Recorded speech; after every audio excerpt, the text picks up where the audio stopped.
Good day, ma'am. I am Vanessa Joy Suryan, and for today, I'm gonna be discussing about the pest and the pesticides. But before I proceed to my discussion, I want you to know what are the differences between the pest and the pesticides. So, what is pest? Pest is an organism that occur where they are not wanted or that cause damage to crops or humans or other animals. Meanwhile, a pesticide is a term for any substance intended for preventing, destroying, repelling, or mitigating any pest. For short, pest is the one who caused damage to crops or humans or other animals, while the pesticide is the one who killed the pest to avoid damages. And now I'll show you how the pest and the pesticides are look like.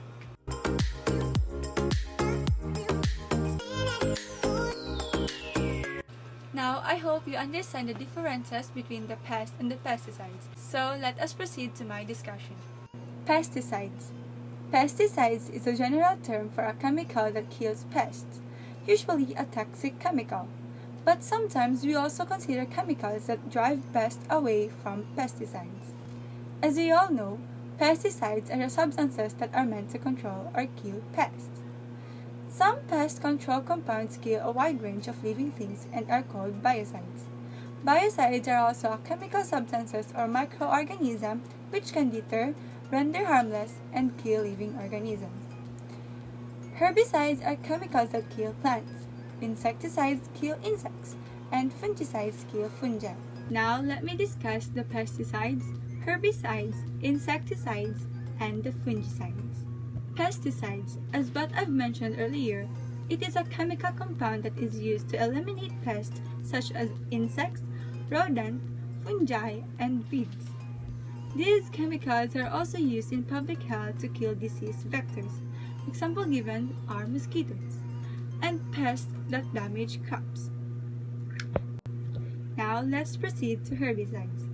Herbicides is a pesticide that we use to kill unwanted plants or what we call weeds. Now, here's an example of how herbicides are used. Below the soil surface, weeds are starting to germinate. If weeds get a head start, they can take valuable nutrients and moisture away from your crop, hindering early season crop establishment. That's why it's important to apply a preventive herbicide with a unique mode of action. How does a pre work? After a preventive herbicide is applied, it will be activated by moisture.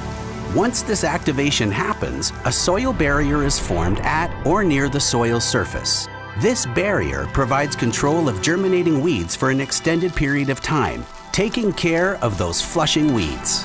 With weeds out of the way early, your crop can reach its true yield potential. As you can see in the video I attached, it explicitly targets a weed by interfering with its growth without harming the desired crop. Next is insecticides.